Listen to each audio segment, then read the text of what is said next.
Le Laos ne se raconte pas, il se vit au rythme tranquille du Mékong qui le parcourt sans se presser.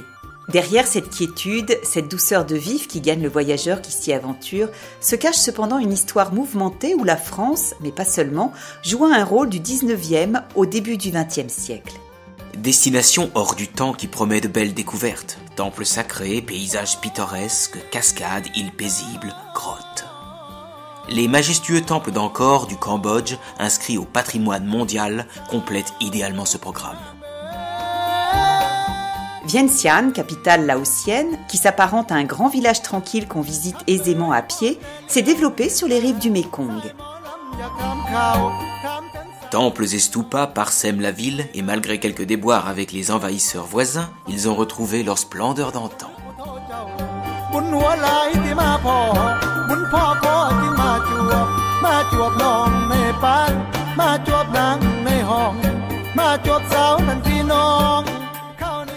Autour du palais présidentiel, le quartier colonial garde encore des édifices datant du protectorat français, dont l'ambassade de France.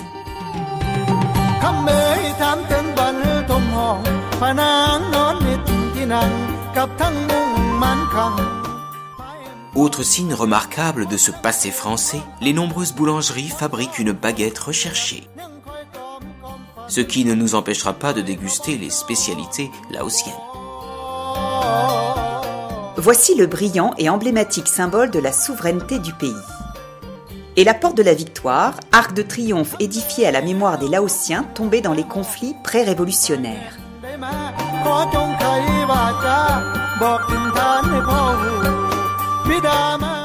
Le soir, au coucher du soleil, la belle promenade longeant le Mékong s'anime et laisse place au marché de nuit, à la gymnastique collective, aux guinguettes et restaurants.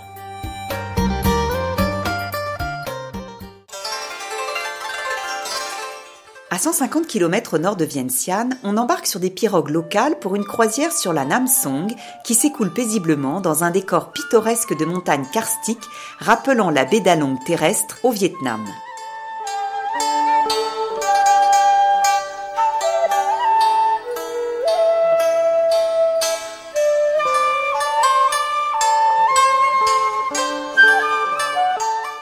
Une belle route où se succèdent magnifiques points de vue et petits villages nous permettant de découvrir le mode de vie traditionnel et rural des minorités, nous conduit jusqu'à Luang Prabang, ancienne capitale royale, installée au milieu de montagnes couvertes de végétation luxuriante. Charme incomparable et atmosphère paisible dans cette ville inscrite au patrimoine mondial. De bon matin, le tuk-tuk nous transporte au marché local très coloré.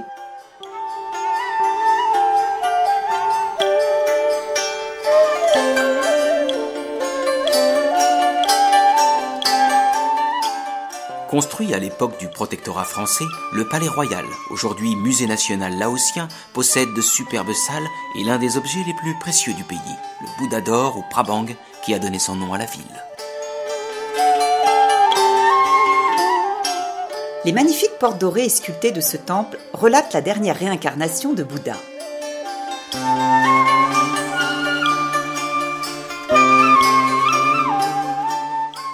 Cet ensemble majestueux est représentatif de l'art lao.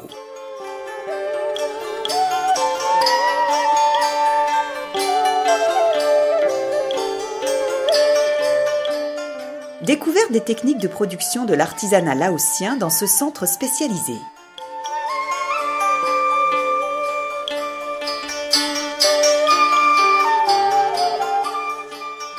On accède par une route pittoresque ponctuée de rizières et de villages Hmong aux chutes de Kwangsi, où la baignade est possible dans des bassins naturels aux eaux turquoises.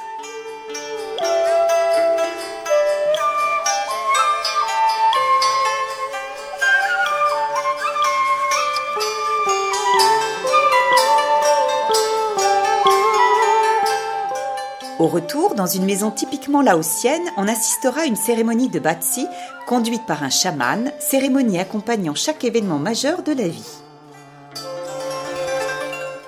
Pour les lève-tôt, il est possible d'assister à la quête des offrandes par les bonzes à condition de respecter leur dignité. Après une incursion sur l'autre rive du Mékong, votre barque traditionnelle remonte le fleuve vers son confluent avec la rivière Nam-u jusqu'aux grottes sacrées de Pak-u, sanctuaire abritant depuis des siècles des centaines de statues de Bouddha déposées par les pèlerins.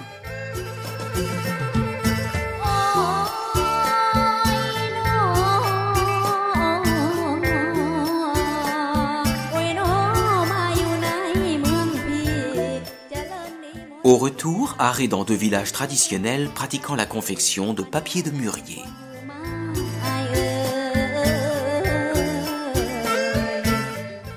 L'escalade du mont Fuji par un escalier de 328 marches est récompensée par un panorama grandiose sur la ville, le Mékong et les montagnes environnantes au coucher du soleil.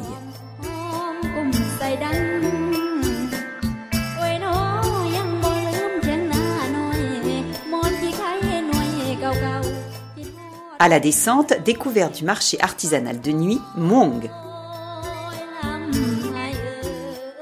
Vol domestique pour Pak-se, capitale régionale du sud, au confluent du Mékong et de la rivière Nam-kse, pour rejoindre la région de Champasak, qui fit partie de l'empire d'Angkor du Xe au XIIIe siècle. Le temple de Wat Phu date probablement de l'ère pré-angkorienne car achevé par Suryavarman II, souverain qui fit édifier Angkor Wat.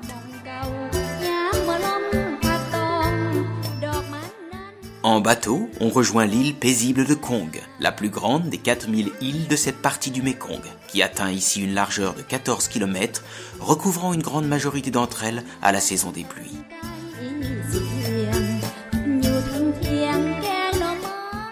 Cet archipel est un véritable paradis tropical où la vie s'écoule sereinement.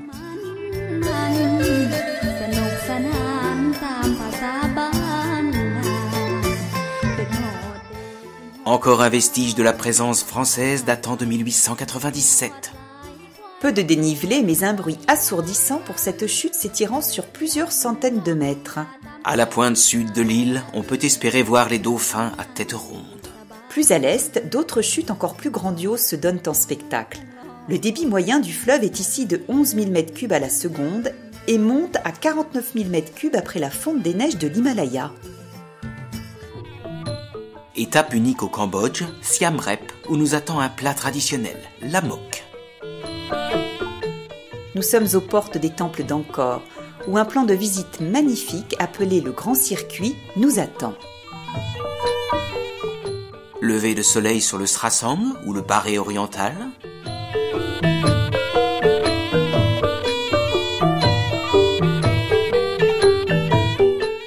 Preah Khan, monument mahayaniste puis shivaïte, véritable ville comme Angkor Thom.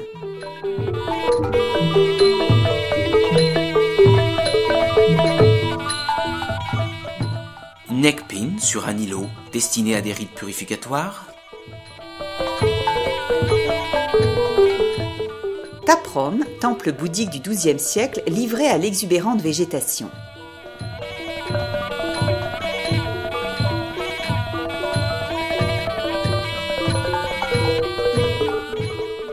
La cité d'Angkor Thom, son portail sud, le fameux Bayon du XIIe siècle et ses 54 gigantesques tours au visage énigmatique, son Baphuon du XIe siècle dédié au brahmanisme, sa terrasse des éléphants réservée au faste des audiences royales,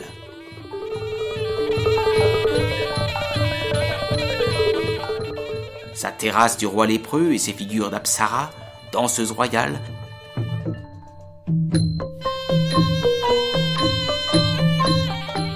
et enfin son Phimé-Anakas, pyramide à 3 degrés. Une matinée entière est réservée au temple d'Angkor Wat, érigé au XIIe siècle en l'honneur de Vishnu, avec ses bas-reliefs extraordinaires racontant la vie du Ramayana.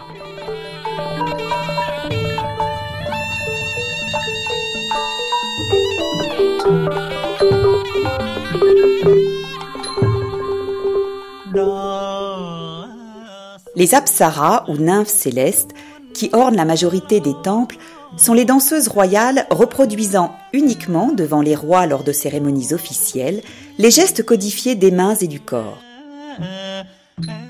Le bantesré, joyau de l'art khmer du Xe siècle que Malraux rendit célèbre en y extrayant des têtes d'apsaras.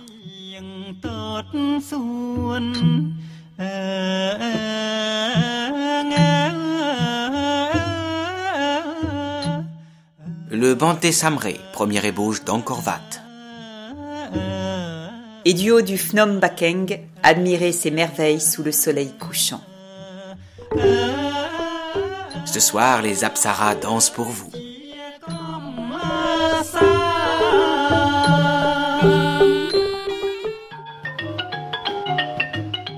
La vie lacustre et agricole autour du Tonlé Sap, immense bassin de régulation du Mékong, est très particulière, les villages flottants se déplaçant en fonction du niveau des eaux au gré des moussons.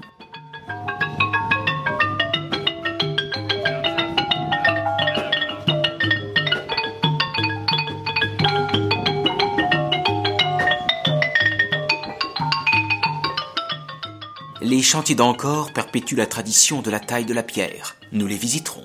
Et pour ces derniers achats de souvenirs, le vieux marché de Siam Reap est le lieu idéal.